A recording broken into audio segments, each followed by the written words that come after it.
Oh yeah, there it is. I've hit the button and the energy is electric over here. It's so crazy. Who's my guest today? Well, this is going to be such a fun but really important conversation for everyone to hear today because it's all about communication. I have an expert communicator, a leader of communicators, a teacher, a trainer, a coach, a consultant, and it's all about getting your point across. And really, isn't that at the heart of marketing and even your own career? And those are the people that you love and the people around you. It's all about getting your point across. And when there's confusion, that's where a conflict happens. So my guest today is a communication coach consultant at Up Level Consulting. Kery Knutson, welcome to the show. Hey, welcome to you too, Casey, and thanks for getting my name right. Oh, yeah, I had to practice a little bit, throw me It a little happens. challenge. Kery, what a It cool name means a though. lot. It means a lot to get someone's name right. Yeah, and now it does. It sure does. But it's spelled like Kerry, so it's like a trap. But I'm glad Yes, you let me know that there is a different way to say it. it's a trick. It's a wink and a nod. Yeah, you're like, hey, by the way, awesome. So I'm excited you're here. We're going to talk about communicating. We're going to talk about the audience and what's really important when we're sending our marketing campaigns out or we're doing our emails or advertisements or even just having conversations. So I want to go ahead and do this. This thing's heavy, but I know you work out. Oh So yeah. here it is. Ugh, okay. Oh, I love Thor's it. hammer. You got that? Go ahead and grab I that. am reaching through the screen. I'm grabbing hold of that All right, you hammer. got it. Take Thor's hammer, smash for me some kind of marketing myth, bogus strategy, misconception, set the record straight once and for all. All right. Well, what I'd like to highlight today is because I work with a lot of coaches and consultants and solopreneurs, or what I call oftentimes self branded business owners. And I find that everyone's so focused on building that audience. And what I like to say is that it's not really about building a wide audience, it's about creating meaning and value for each individual that you work with. Creating meaning and value for each individual, Yes, because almost like on a one-to-one basis. So you're not really, it's not about that. yeah, absolutely. Yeah. Every time I go into a marketing project, every time I go into work with a client, it always comes down to who's your ideal client, who's your target market, right? These marketing words that get thrown around so much, but really it's that one person that you want to touch, to move, to create meaning for, to add value to their life. It's such a personal relationship, really. One thing I like to say about how that old adage is business is all about relationships. You've heard that, right? We hear that a lot, and I say, okay, that's great, but where are relationships built? They're built in conversations, right? Just like this one. Yeah. This is how we build relationships, and that's how we create impact, how we add value, and make some work mean something to someone. Right. And what about a conversation builds a relationship? Ooh, there's so many factors, but one that comes to mind that's very relevant these days is trust. Hmm. How do you get to the trust part of the relationship? You That takes work. It takes time. It doesn't happen in a flip of a switch necessarily. And it just takes a lot of understanding and empathy to put yourself in other people's shoes to get to that trust. And I think that's one of the big mistakes that, why people don't like networking, the so-called traditional networking, is because they're going in, passing out a business card, expecting people to call them back, expecting that to convert. And that's just not how it works. And we know better. We really do. If we think about it, we slow down and we get outside of our own needs for a second, we know that that's not how we make buying decisions. We know that it takes time. Does take time. I think the worst networker I ever saw was at this big networking event. And he came up to this group of people. We were all just chit chatting, having a good time. He was like, here's my card, here's my card, here's my card, here's my card. And then he was like, hi, bye. And he went to the next group. And it's like, now I don't remember who he is because I promptly lost his card. Like, I don't know who you are. That didn't Exactly. count. I didn't Yeah, actually meet you as a it did. person. Right. That's a good way of putting it. That did not count. No, it didn't count. And yeah, I mean, I have a story actually for you that I wrote a blog about because I was so Ooh, taken aback by this experience in networking, since we're talking about that. yeah. I do a lot of networking, as I'm sure you do. I find myself, especially in this virtual world, doing a lot of Zoom networking, international networking through Zoom, local networking through Zoom. And I happened to join a particular women's group and was doing this network meeting in a group setting. And of course, it's all about the follow-up. Then you're reaching out to people individually afterwards and following up. And someone there that was local actually said, "Hey, would you like to go to lunch?" And I said, "Oh, great. You're local. Me too. Yeah, absolutely. Let's go to lunch." Sounds good. Yeah, sounds good, right? Mistake number one, I'll tell you why later. What restaurant? Will remain nameless. That's But what I'm judging though. Like, was it like, let's go to the Burger King or Macaroni Grill, or was it like, let's do a little, it was a nice restaurant. And I Capital will tell Grill, you, maybe? yeah, to start that mouth-watering feeling here, I'll tell you that it was the best fish tacos I've had in my life. Okay. Okay. So, Set all the right. scene, cool. But so we met up for lunch and, was a decent first meeting. Hi, how are you? Da, da, da. Lots of enthusiasm, like over the top enthusiasm coming from this other person. And, that's saying a lot because I consider myself pretty animated and enthusiastic. You are. But So her you felt like energy, this person was even more than you? probably double. I mean, it Oh, was damn. wow. Like I was like, whoa, what's happening here? A little taken aback. And so we sit down and start a conversation, and I start telling her a story. I'm big on stories, if you can't tell. And I start saying, gosh, I met this person recently and I didn't even know them. And he started giving me all this unsolicited advice. What's up with that? Why would people start to give unsolicited advice when I don't know them? I don't know if I like them, and I certainly don't trust them. And she was like, "Oh, yeah, that's so annoying. By the way, here's what I think you should do with your business." Ah. And I was proceeded to go through the rest of the lunch being in shock as she, told me all the stuff that she, thought I should do and really had no basis for it. So that was like one of the lessons I walked away with, that is to say, okay, I understand where she's coming from. We're all trying to build our business and we're told to do these things. You do the networking, you do the follow up, you do the meetup with people, you add value. So she was snowballing me after the lunch with emails and links and book recommendations that, again, I did not ask for. And so the trust was lost immediately. There was no trust there because I was just getting, this avalanche of information. Yeah, she wasn't And listening either. Like you literally said, I didn't like this experience, and then she duplicated it. exactly. Mm. And so, and it's like, well, we're trying to follow all the rules. So I'm really trying to, understand where she's coming from. Not like I haven't made some of those mistakes in the past, right? I can look at myself. And, but the thing is that, okay, one thing I know I'm going to do now going forward is to set an intention for the meeting. There's nothing wrong with saying, yeah, I would love to meet you for lunch. What would your intention be for this meeting?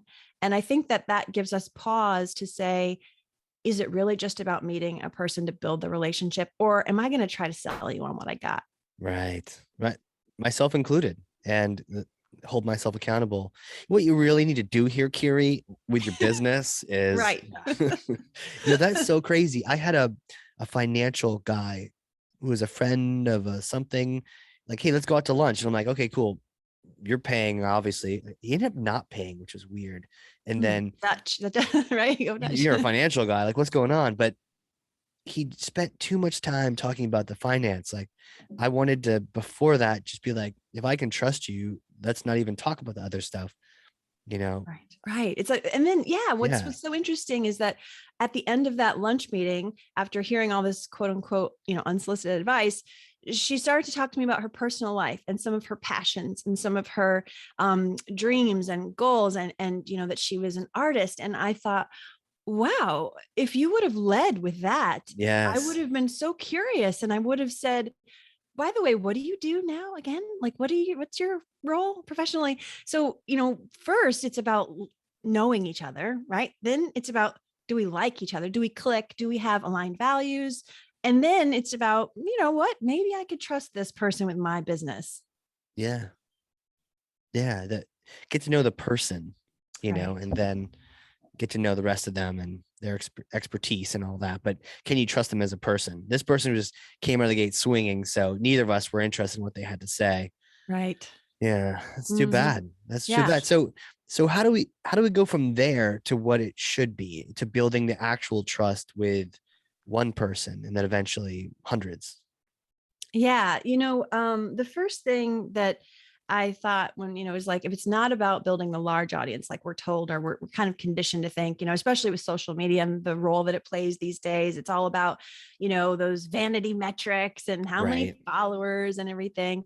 So if it's not about that and you want to make it more personal and create that meaning, the first thing I think we all need to do, and this is so relevant to the context that we're living in these days, and that is to really get more in touch with our humanness, our human needs. To really, in coaching, the coaching world, there's something called the human needs wheel.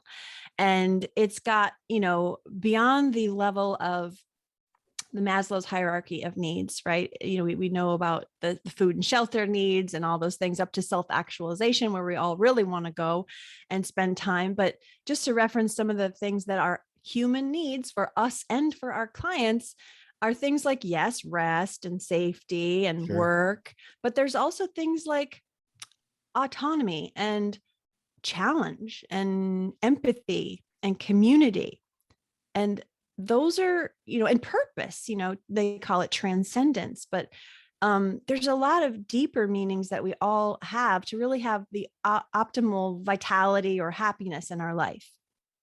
So I think we have to really get more in touch with that. And actually was talking to a fellow trainer and a colleague recently, this week actually, and she was telling me a story about how she just did a training in the room for the first time in 2 years almost because of COVID.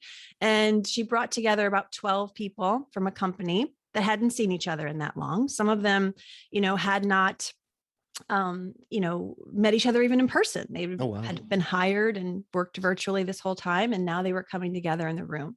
And she went around the room and asked them all, what are you looking to get out of this? As we start, training, we start setting tensions, and we see where people's minds are at the beginning.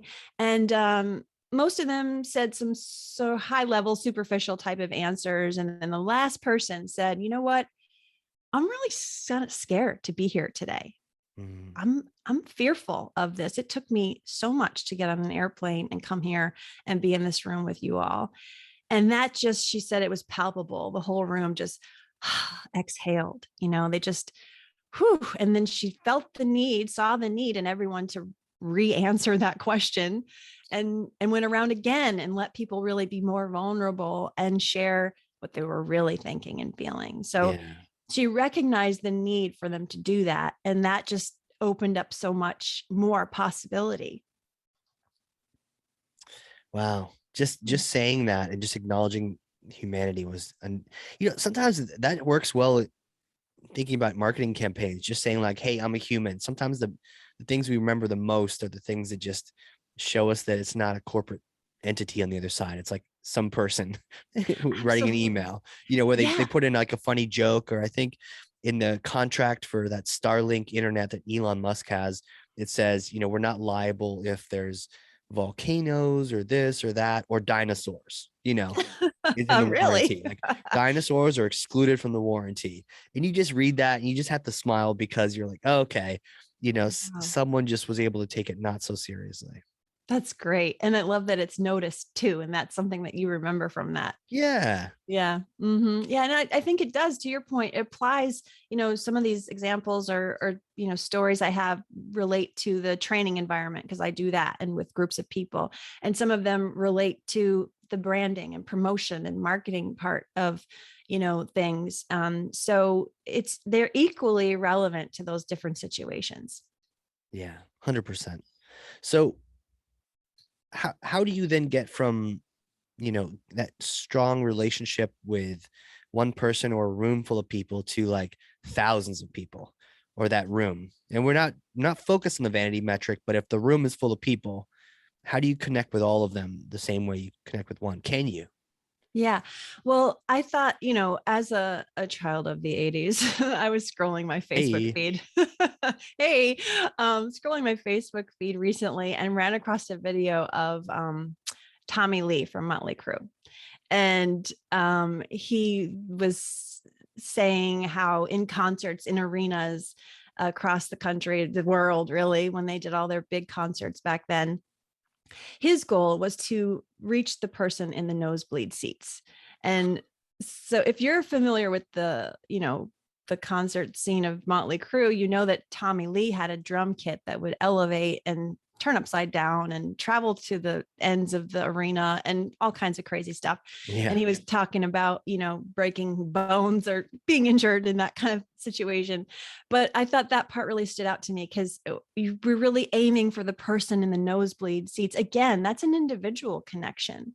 That's if his energy is so elevated to reach that person way out there, then all those people that are closer are really getting hit with it too, getting that impact too. yeah, right. Because in person, the front row, man, they're getting a full blast to be able to reach all the way out back. Because I've heard of people talking to the person in the front row, but I could see that reducing your strength a little bit because you can effectively hit that front row person no problem. The Mm-hmm. back row, The that's the back row. challenge. And Yeah. one great phrase to remember here is to speak effectively to many, you must first speak to one. So speak to one to speak to many, because if I'm not speaking to you, like a big thing you see on video, and again, like I'm not perfect, I made this mistake, I'm sure before, was you get on video on social media, for example, since that's so prevalent, and you say, "Hey, everybody," just lost me right away. Who's Really? everybody? Like Oh, who's so don't say everybody? that. It's more about you. I mean, there's a reason why marketing campaigns say you. What's that tagline? I think I was just looking. L'Oreal, is it somebody? You're worth it. You. It's not everybody's worth it. It's you're worth Mm. it. So Yeah, no, yeah, you're worth it, but yeah. Or what's the Burger King one? Is you're worth it. I like you that. have it your Mm. way? Oh, yeah, yeah, your way. It's not everybody else's way. It's whatever Yeah. yours is. Have Yeah. it however you like, how everybody wants it. No, that's no tagline. It's have it your way. Wow. Okay. So what else? What else? Any other kind of power tips as we think about having these Yes. Yes. presentations, whether we're presenting even to our team Yeah. or to a larger audience? Yeah. So another tip is, and again, how to make it personal, how to get that meaningful touch is flex your curiosity muscle. And I really think it's a muscle. I like to liken it to a muscle because we can slip in and out of using that muscle sometimes, but really kind of goes back to that sense of play, that sense of awe, that genuine curiosity and being really present for somebody else. And you can think in terms of, during market research calls, how valuable are those? There's like gold in there to really hear what the person who's your ideal client, or someone who might be seeing your services, what they think. You get really curious about their life, what they need, what challenges they have. And I did a branding session with a client recently, and she told me, coming into it, her goals were she wanted more focus for the next year. She's sort of scaling her business. She happens to be a clothing designer, and she's created her own line, and she's really been hustling this last year to expand. And she's done a lot of great work, but she's at a point where she's going to need to hire to scale her business. Nice. And one of the things she said she notices, she's got to get out there in the community. She's got to build relationships. But guess what? She hates cold calling. Hmm. She hates cold connections. She hates that feeling like the salesperson. She just feels the pain of that and doesn't want to do it. And I said, okay, who's your ideal client? Who's your next person that you really want to work with? The boutique owner that you haven't met yet that you want to carry your clothes. Right. And she identified someone right away. Like she knew who that person was. And so we said, okay, let's give that person a name. She doesn't know them personally, but she knows who they are. And so we gave them a name. And, I said, well, what if you just walked into the store and started a conversation with them? What would you say? And she started off by saying, "Hi, I'm so and so, and I have this line, and wouldn't it be great to carry, And then I'm like, "How does that feel?" And she's like, "Oh, terrible. Like, I Right. don't want to do that." And like, well, what would make it fun? wouldn't it be cool to find out like how long they've had their business and what their journey's been like so far, what challenges they've faced over this last few years being a physical brick and mortar? She's like, yeah, that would be pretty cool. And so, I said, well, what else could you call this besides, lead generation or, marketing conversion or whatever, term you might come to, networking, whatever. Yeah. And she said, well, really, it's just starting a conversation. I was like, would that be fun? She's like, yeah, I could get behind that. And so just being curious about that other person is so powerful. Yeah. As you were talking, the idea of curiosity, it works well in podcasting too. And I think one of the things I wrote down is that if you're curious, you ask better questions. And I think the reason you ask better questions is because you care about the answer. And if you care about the answer, then it's a great exchange. You're interested.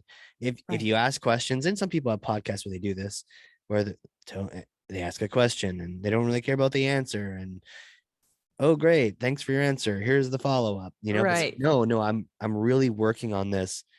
I'm really curious about you.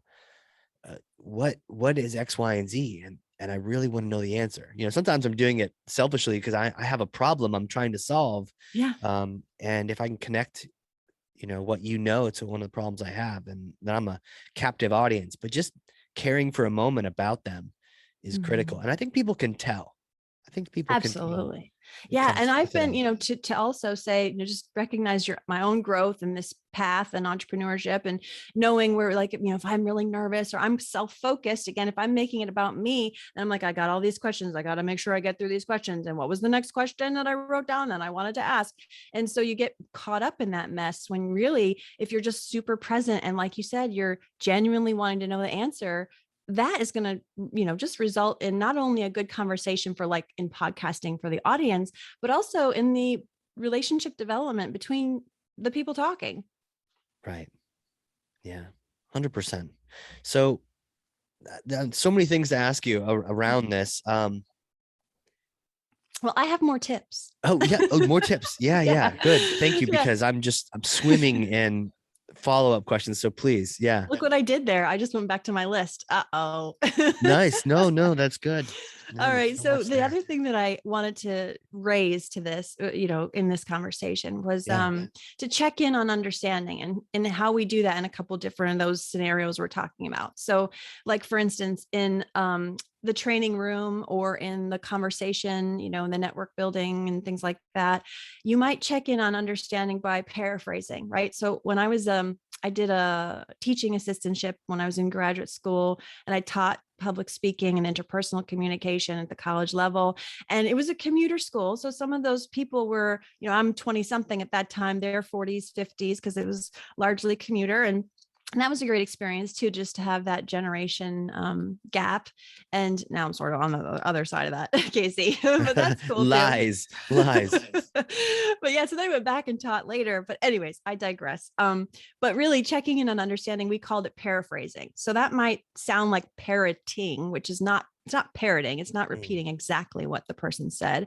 But if you're learning or teaching a new concept, and you want to really let that sink in, you might say, what did you hear me say? Or how did you receive that? Or if I'm teaching a new concept, I might say, or if I'm hearing actually a new concept, I might say, oh, so what you're saying is, or even in coaching calls, if someone's describing a scenario and they're like, this is what's happening with my boss, or this is the challenge with, my business, I'll say, okay, I'm hearing you say X, Y, and Z. And it gives them an opportunity to say, no, that's not what I meant. Or actually, yeah, that's, you nailed it, or so we know, like there's a simpatico, we're on the same page, like, yes. Right.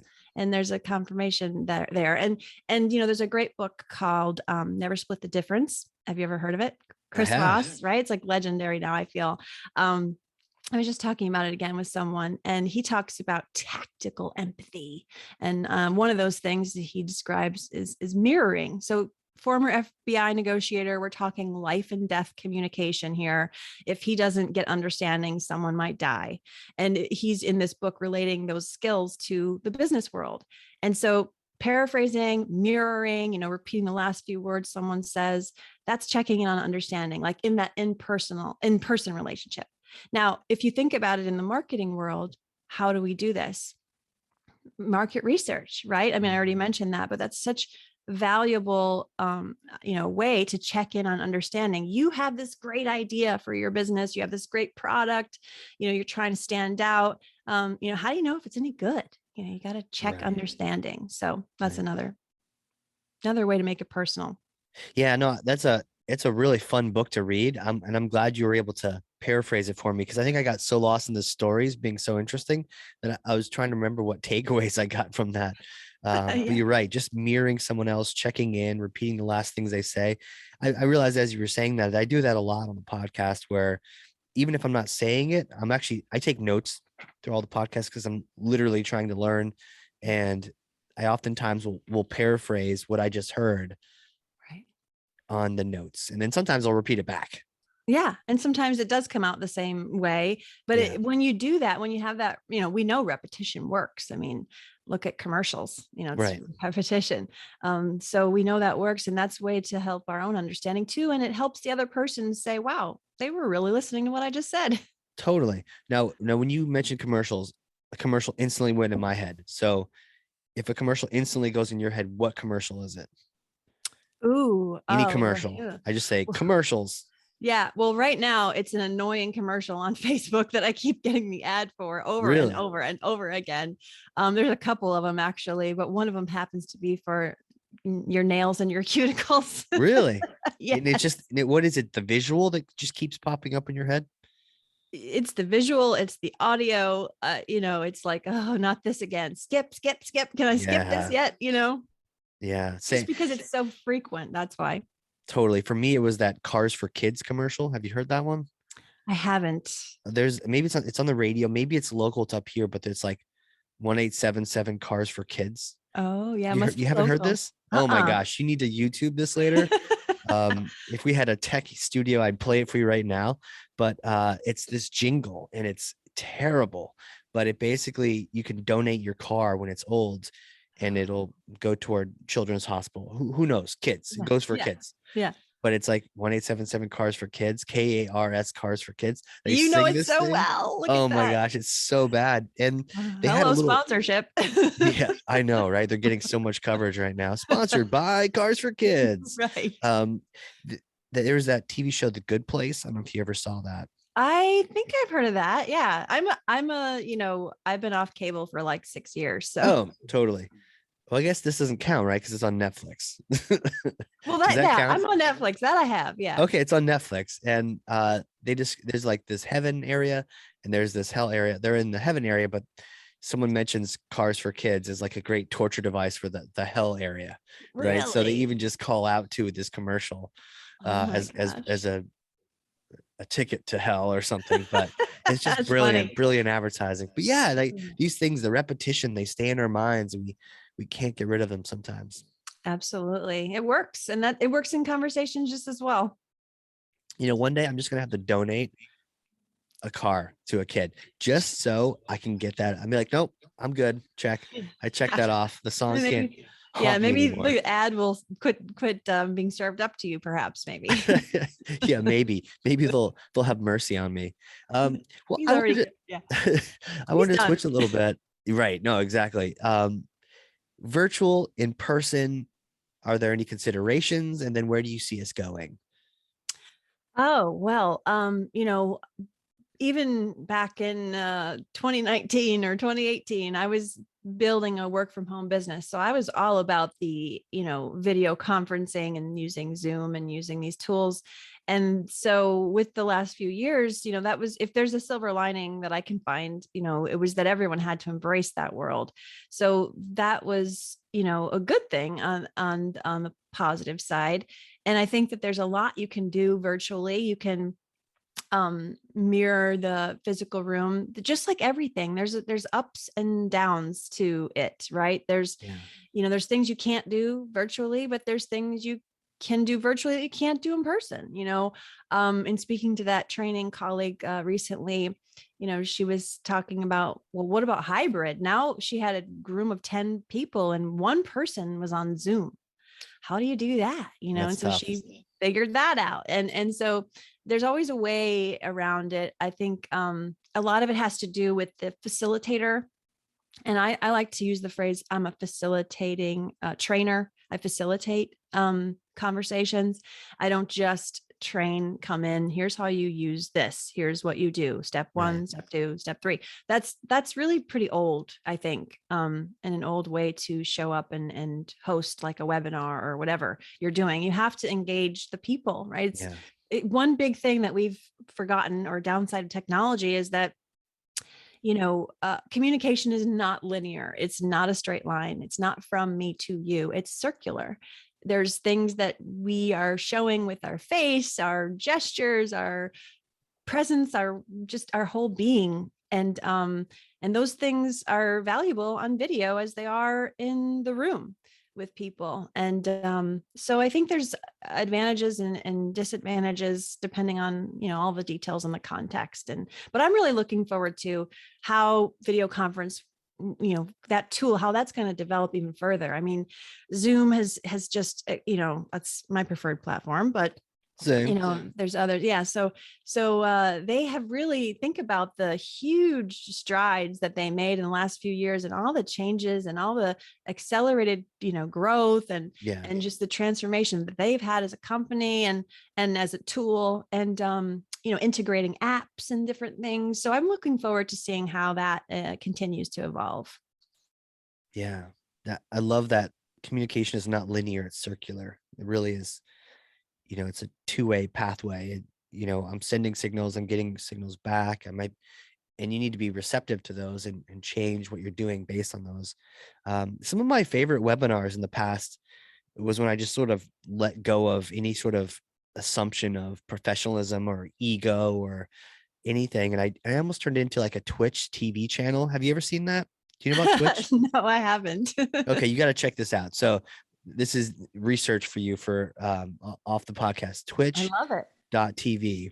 Okay. You can basically Twitch.tv. watch people play video games, or you could watch them knit or paint Wow. Did or you see my eyeballs? I'm like, what? play music. I know. And they're just literally sitting there doing that.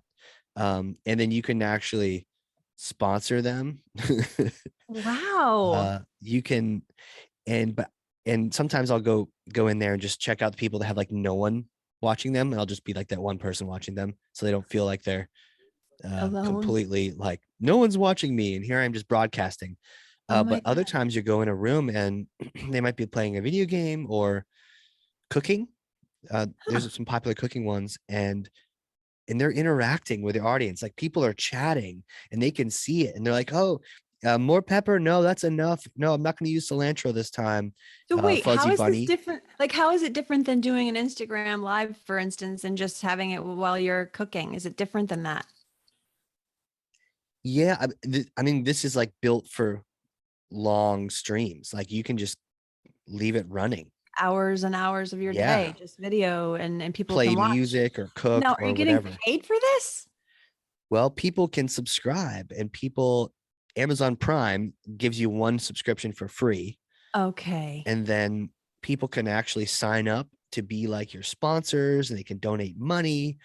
And Wow. yeah. And so a Okay, lot of this is people fascinating but they world. have these crews. And so the most popular ones, you see them with their audience, and they have them all. They're like a ringmaster. They just have them all dancing, and they have them all, something happens and like, oh, let's take a poll. What should we do here? And then one of their best followers is now their moderator and keeping the room clean, and they vote on things, and people will bet on the outcome of the next thing. And you have a whole little Wow. micro community all around this one person who is brave enough to put this adventure of whatever they're doing on video. and Hmm. and so I've taken sort of lessons from that to say, what would a webinar be, like a professional B2B webinar, look like if maybe it was just a little bit more like Twitch? Maybe Right. maybe we treat our audience like they're our they're our subscribers, and we call them out by name and ask them, how they're doing, and how is their dad feeling better or something, because them, your audience that much Wow, on better. a So personal level. Yeah. Oh, that yeah, is yeah. something to look So into. So this is an Amazon Prime Avenue or product, no, they or just partnered with them. So you Twitch is just partner with them. on its own. It's just Okay. like a thing. But it's where Yeah. you find it. Is that where you find it? Or you can just look up Twitch TV. Yeah, twitch.tv. TV. Okay. Yeah, I'll check it it's out. bizarre and fun all at the same time. I mean, someone It, knitting might it's have like 300 people watching them knit, and they're just talking while wow. they're doing it and commenting on the world or something. It sounds Um, like a combination of like video games in a way, because you mentioned that, and then social media, and that's really fascinating. I will definitely check it out. yeah, check it out. Who knows? Who knows? Maybe you'll have your own channel. Who Maybe knows? I'll be on Twitch. uh, but your earliest point that kind of brought all this up is, you have to engage the people where they're at and use their feedback, and use, if they're going to chat, like, Yeah. use that. I always try to encourage people on webinars to chat, because without it, what am I doing? I might as well be recording. Absolutely. Yeah. I mean, I think it's nothing more frustrating than to attend a webinar, excuse me, and be talked at the whole time. Right. And, who are the other people in the room? I'm always wondering, like, what do they do?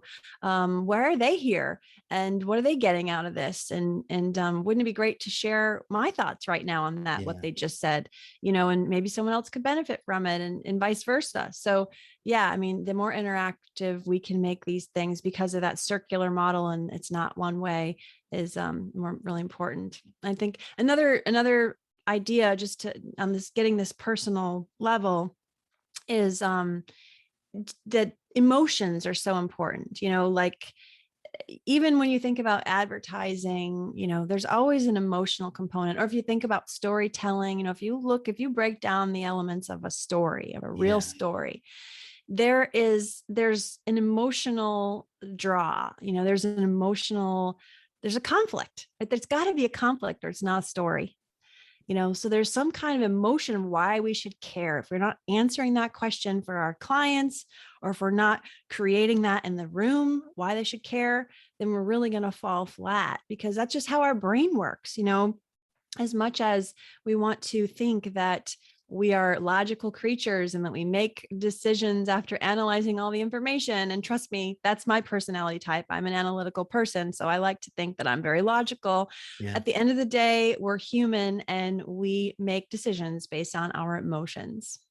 Yeah. And the stories, we remember those, right? If somebody gave us tips on how to do a better job with our business, we're probably going to forget their laundry list of tips. But if they tell us this one story where they did or didn't do something, and what happened from it, and how they felt by it, and what they wish they could have done differently, man, that story sticks with us forever. And so we learn so much more from stories. So for a brand Absolutely. trying to communicate something, tell it in a story, like a real person.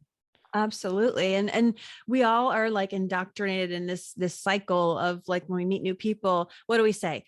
Hi, how are you? I'm Kery. I do this, this is what I do. Or, what do? You ask people, what do you do? But really, more interesting question is, why do you do that? Yeah.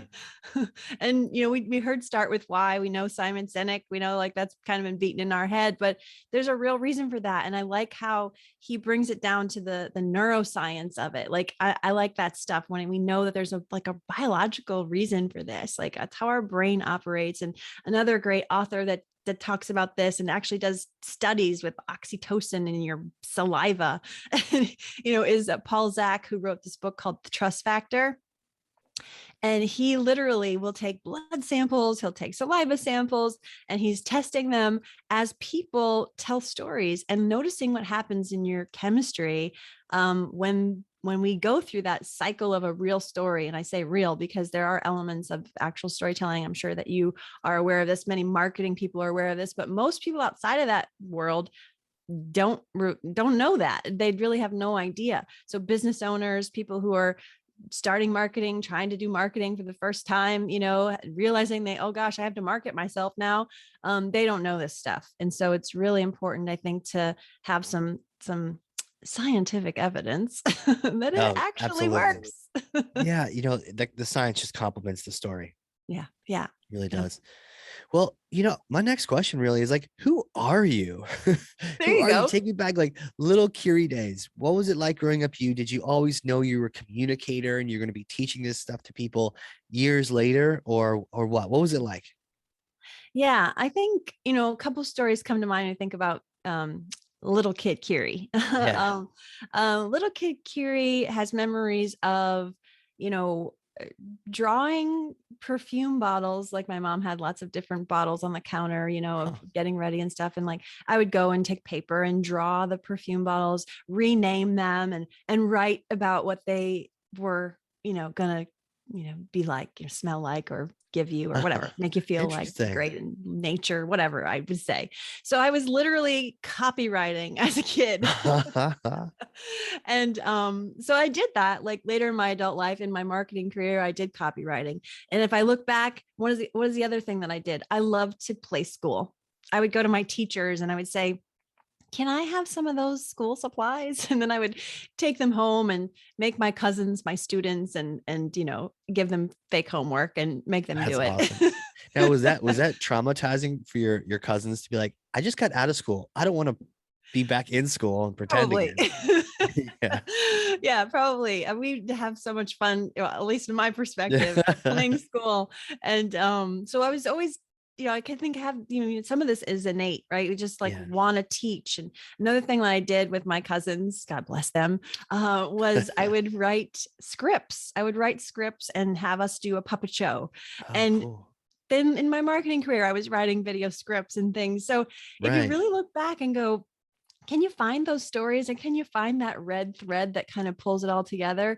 I can. I've had these moments in doing a lot of professional and personal development myself, getting to the core or the heart of why I do or want to do this. And, I've had some reflections like that. So, yeah, I did play games that later came true or became real life and as a kid. So Wow. That's amazing. Even the copywriting with the perfume bottles describing what it would smell like. And have yeah. you tried doing that lately?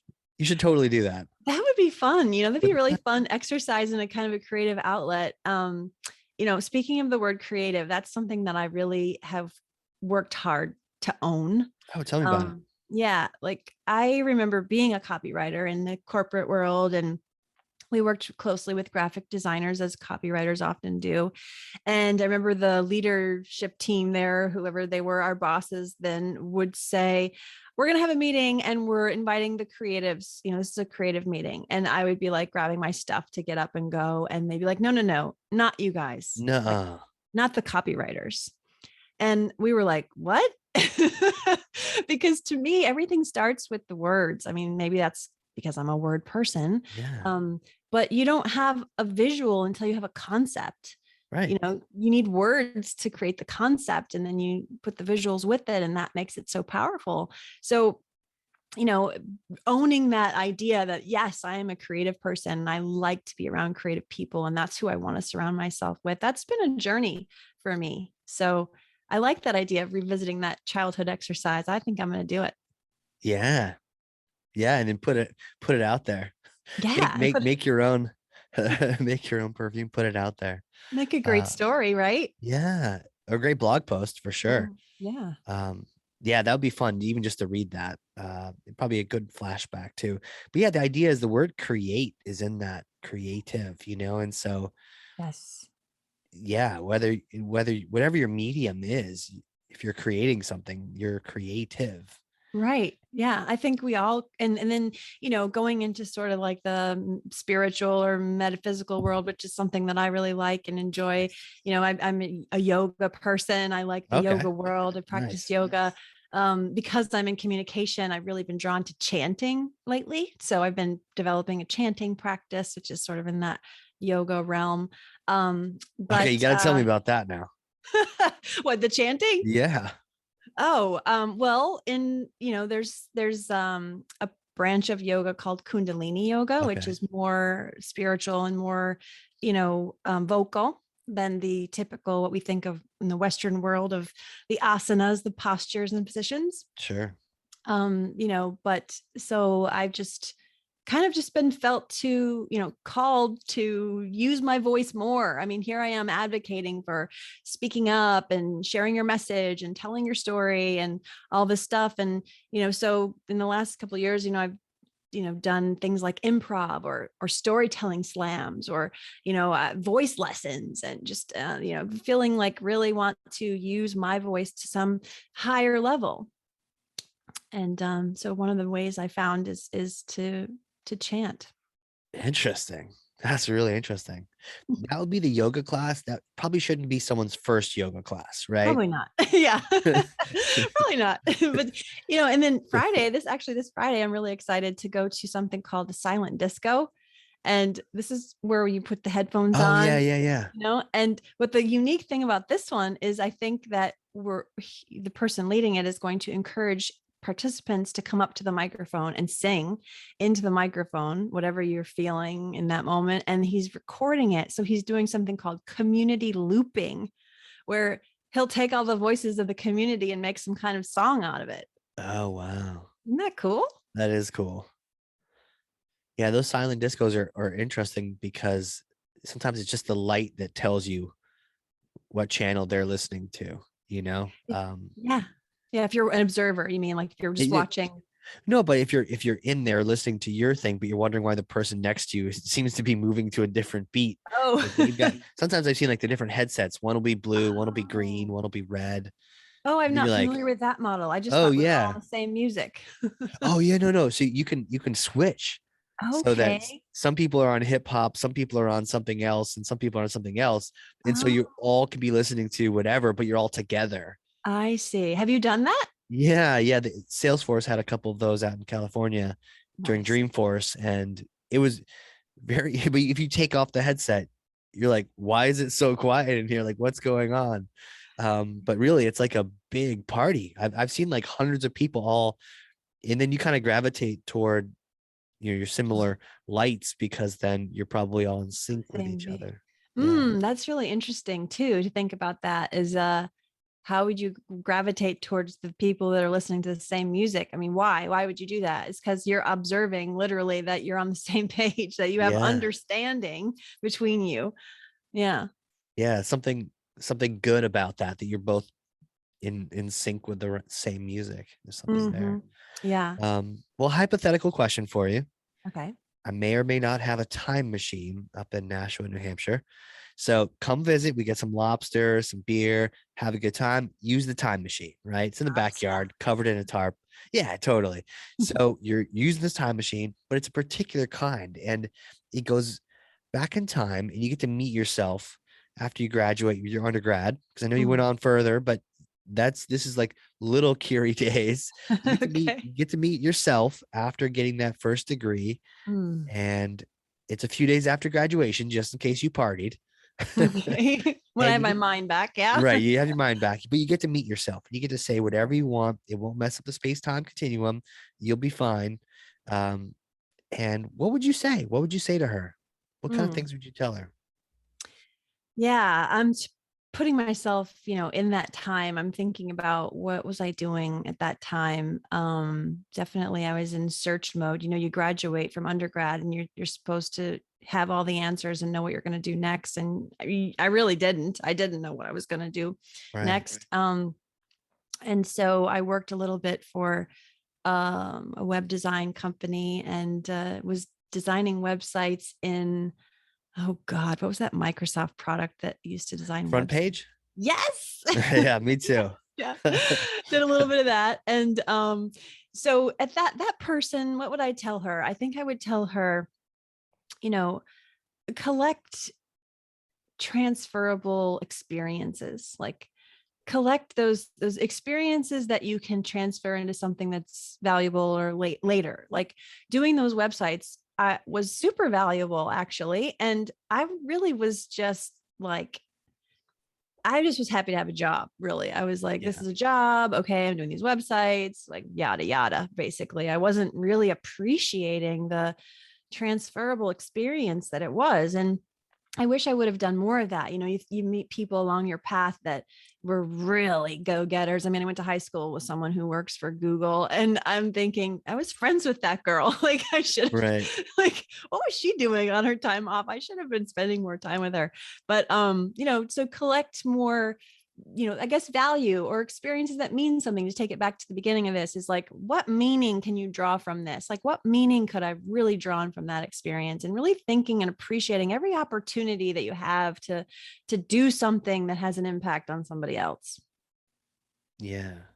I love that. You didn't tell yourself to avoid so and so or or don't take that job because each of those experiences maybe helped you along the way, but in fact, go get more of those experiences. Yeah, go. I mean, all the experiences that I've had, good, bad, ugly, up until now, they all serve me now in some way because I'm sharing that experience or relating that to something that's happening now, and it's all valuable. So Wow. So cool. So cool. I love that question. And I just love the answers that I've learned over the years from people around that. I bet it's a good question. Yeah. Yeah. Yeah. So if people want to reach out, connect with you professionally, or they want to get some coaching, get some training, learn more about communication, where do you want them to reach out to you? Yeah. Well, number one, you can always go to the website, right? Uplevelc.com. So the Okay. C stands for coaching or consulting, Uplevel C. And, you can find me there and find what I'm up to, what I'm doing. But I would like to offer your audience something special, Ooh. because we're here having this conversation. And because the whole topic is about the personal connection, what I find with coaching, especially, is that we've got to first understand from each other if we're a fit, Yeah. and to do that we really just have to have a conversation. So if you guys who are listening to this, who go take the time to listen to the very end of And this not even you conversation. guys, but you, That's you, right. you who are Yes, listening. that's right. Thank you for catching me on that. Yes, for you who are listening, I want you to email me and in the subject line put #ringmaster. Okay, #ringmaster, then I know where you're coming from. And just let me know if you'd like to have a connection call, and we'll just set up 30 minutes. We'll talk, we'll have a conversation. We'll see what you're up to, what you want to create for yourself going forward in this next year and or beyond. And then we'll decide, is this something that you'd like to pursue as far as a coaching call, or are you needing some branding work, or do you want to be a better facilitator, better presenter? So we can have that conversation, but not until we know who each other are. Right, right. Well, and I guess I was thinking communication coaching, but even just like coaching in general, like for your career and whatnot, or what kind of coaching do you do? Yeah, that's a really good question because lots of times people say, well, it sounds like you're a business coach. Why don't you say business coach? And, then they'll say, well, I need a life coach. Are you a life coach? And I say, well, are they separate? Because True. oftentimes people go into coaching with the intention of, I need to get a new job. I need to get out of my career and do something else. I tend to work with people who are making that transition or who have already jumped and are in the midst of building a coaching or consulting business of their own, Right. or people who've done it for a few years and just need to recalibrate or whatever. So to me, it's, coaching is coaching is coaching. It's about leveling up with wherever you're at. I've worked with people who want to write a book. I've worked with people who want to build a business. I've worked with people who want to get out of a life situation that they have going on. So, it's all, coaching is coaching is coaching. And it's depending on, what really that's about, or criteria maybe for people that might want to consider coaching would be someone who's got, and they're inspired to do something more. Yeah. They've got to reach, or they're reaching, they want more impact, or they're they're they just want to create beyond what they've already done. They're just not happy with the status quo, whatever that is. Right. And so it's not people that are just happy to go to work and just chilling with their life, and they've got, they're just level headed, and it's for the reachers. Really, it's for the Yeah. people who want to do more. Oh, that's amazing. I mean, and hearing that, who isn't going to email you saying, let's connect, let's have a conversation. I've had such a great time having this conversation with you. So I can imagine other people thinking, really? Me? I can have a similar conversation with Kery? Yeah, Absolutely. you can. So all I have to do is email you. And you mentioned the email. We'll put it in the show notes as well, so people can just Right. click right through if they want. Yeah, We'll connect absolutely. with you. That'll be great. Awesome. Well, I have a question for you actually, Kery. Yes. So you are the podcast ringmaster. You are the podcast guru. And having gotten to know me a little bit, this week, actually, I'll tell you this first. This week I was, on my Instagram. It's Coach Kery K, by the way, in case anyone wants to follow me there.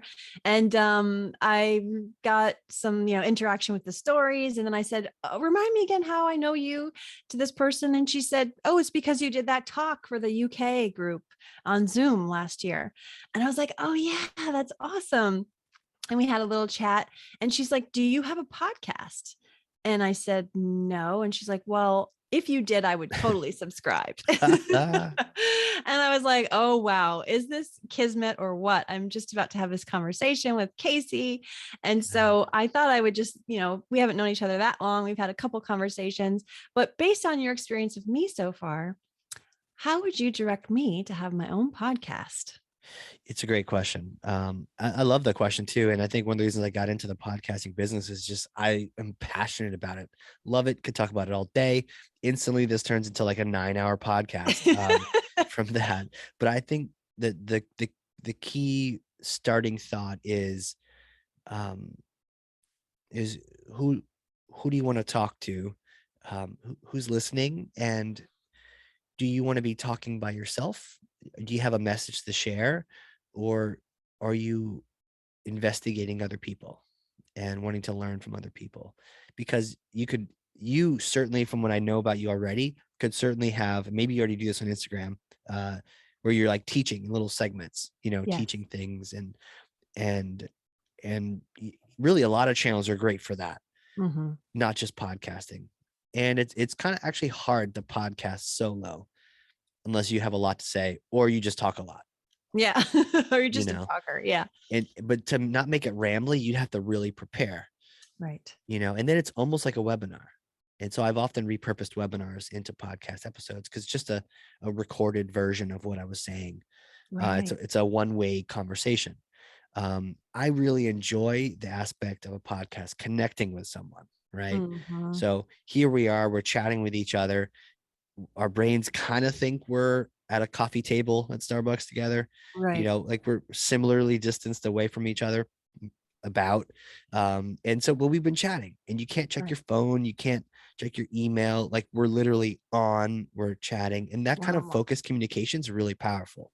Absolutely. I think that kind of jump starts any kind of relationship. Like I feel like I know you that much better. And we had one call before this, and now we've had this call. So we've had time to like just look at each other and learn from each other, which is really cool. So I think that aspect you could totally just have so much fun with. And then just as the way you connect with people on these connection calls, you could connect with other people. And it doesn't mean that they have to be the ones talking. It could be them sharing a challenge and you working it out together. As opposed to you just telling them what the answer is, or you just doing it by yourself. But I've often found podcasting is a great way, if your ego's okay with it, to just make it about the other person. Right. Yeah. Because if you think about the greatest interviewers out there, I can think of like the Howard Sterns of the world or Joe Rogan, he's actually really good. Yeah. They're both really good at it. They're really good. Like they, and it's because they get so curious about the person they're talking to. Sometimes they bring up stories that person was like, how did you know that, about me? Because they did a lot of research and they found out some stuff. So yeah, well, I appreciate that. And I think, if I had to dream a little bit about what my podcast would be like, I'd say maybe it's a hybrid. I can see myself doing interviews, having great conversations is something I really like to do.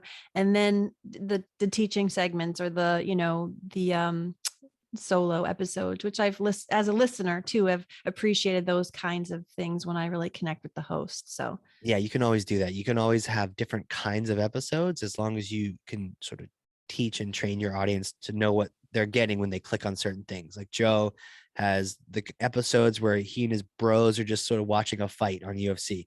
Okay, if you want to join them, they're not really going to be talking anything constructive. It's going to be a lot of fun, a lot of jokes, probably make fun of each other's mom, but like that's what that show is going to be. But he has other shows where it's a paleontologist or something, and it's like, oh, let me pick and choose that one. but there's other folks who, have a solo episode, or you have a conversation and then you could have like a takeaway section where you're like, this is what I got from that, or here's some reflections I had from that. Where you kind of come back in and say, Yeah. yeah, I've seen that too, or heard Yeah, that, I it's all should you. say. And you could do anything. Yeah. So Anything you you should want. just do it. Just do it. I like Yeah. that. Yeah. I think it is in the cards for me. It's just a matter of when would that be happening? So, Right now, maybe this what would year you would be call my it? year. Oh, that would be so hard. What would I call it? Yeah, that's a well, in doing my own deep dive of my business and my work so far, I did a branding session of my own with Huh, someone. that's And cool. actually it was it's such a wild how I found this person is like so wild because they're in Australia. Oh, wow. But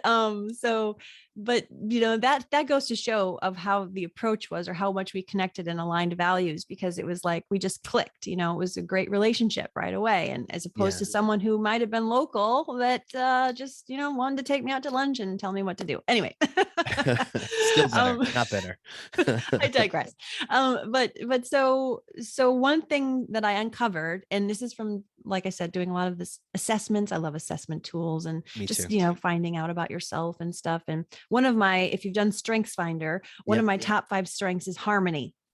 And I thought that was really amazing because here I am trying to create more understanding, trying to create clear messaging in different work that I do. And I love music. I really love music because I love dance and all that. And so I thought, wow, harmony. Yeah. And I don't know how that word's going to work for me in the future, but I see it somewhere in my future. So maybe that would be a podcast version.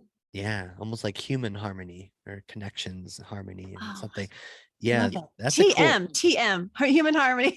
Don't anyone take it. Yeah, it's you heard it TM. here. We've already claimed it, or you can have it. You've claimed it. No one can use it. You have Love it. until this podcast comes out to register the domain name. I'm going there right now.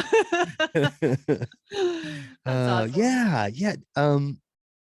Assessments too, real quick on that. I too love those, Yes. because they can kind of bring a little order to the chaos of a person and all the little wires they have inside and the hopes and dreams and all that. Do you remember any of the other strengths from Strength Finder? By the way, this is Strength Finder 2.0, I think, Yeah, it on the is. web The for book people is listening. literally like the book is like sitting right here next to me. So now I feel like, do I have a little card in there of where I put my strengths? Oh man, I really wish I did because I love this stuff. Yeah. I will tell you that I'm certified in disc while I look for that. Oh, you really? Okay. Yeah. And I know my disc style. Do you know your disc? I do. Okay. Well, what are you? What do you think I am? Oh boy, I don't know. Certified disc person. I would maybe you've got an I, some I in there. Or but you might be C too. I'm a C. You're a C? Are you really? I am, but I have I like qualities. Do you remember? Do you have like numbers across scale of like 1 to 10 or whatnot? You're a high C. I am a solid C. Well, it's like solid C, but maybe there's a little D in there. But I also have I like qualities because I got certified. I got an in-depth report. And so it sounds weird to have the opposite ends of the spectrum of C and I for anyone out there who knows disc and knows what the heck we're talking about. C yeah, and C I are tends, definitely weird. Yeah. yeah, right. What about Wow. you? ID. Your ID. Okay, yeah, I can see ID. that. I Yeah. was maxed out. D was just below that, and then maxed out S and C. Wow.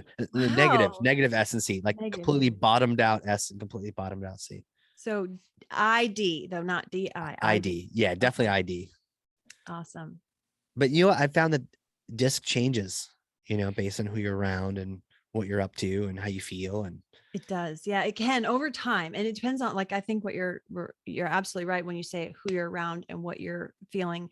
I remember being in a group facilitation of disc and someone said, the standard answer I think that the facilitators get is that no, it shouldn't really change over time. But then she told this great story about how she used to work in Washington, D.C. and she was really miserable in her job.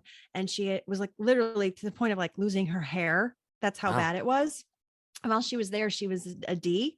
And then when she moved out of that job to something, down here in Florida, more relaxed and stuff like that, she changed into like, I forgot what her other different, but it was a totally different version. So I think, yeah, you're spot on. If you're in an environment where you're forced to be go, go, go, do, you Yeah. make decisions and be aggressive, like super assertive, then yeah, your desk style will change.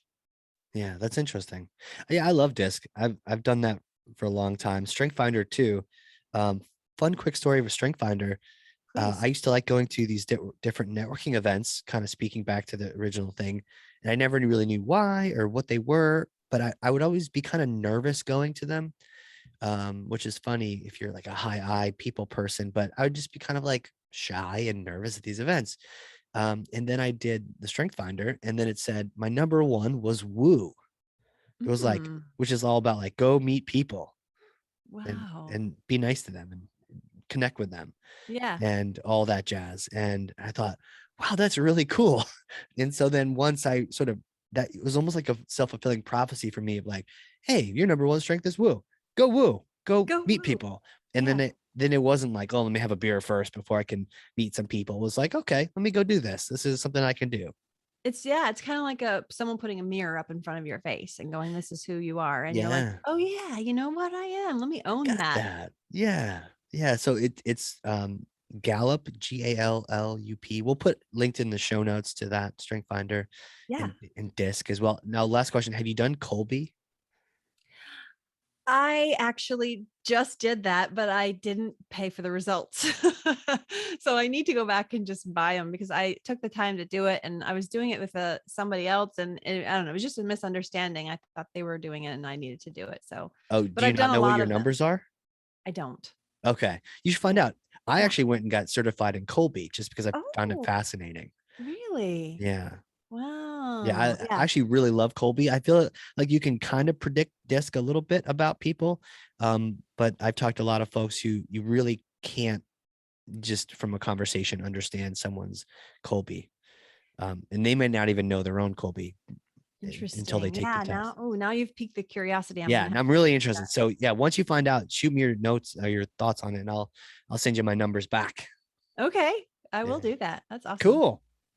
Well, thanks Well, so much. I really yeah, appreciate this, Casey, and I had a lot of fun. totally, totally. You're gonna have to have me on your podcast when you start creating human harmony That's and, right. and connecting with everyone across the globe and all that jazz, doing your podcast amazingness. But until then, I mean, this is fantastic. So we have all the links. People should totally reach out to you. And just a big thank you for me. Thank you for being on here and just helping me learn and sharing your stories. Well, thanks for creating the opportunity to do so. Really appreciate it. Namaste. Absolutely. Namaste. And for those listening, to you as well, thank you for listening. If you learned something, and I know you did, because I literally have 2 pages of notes over here, front and back.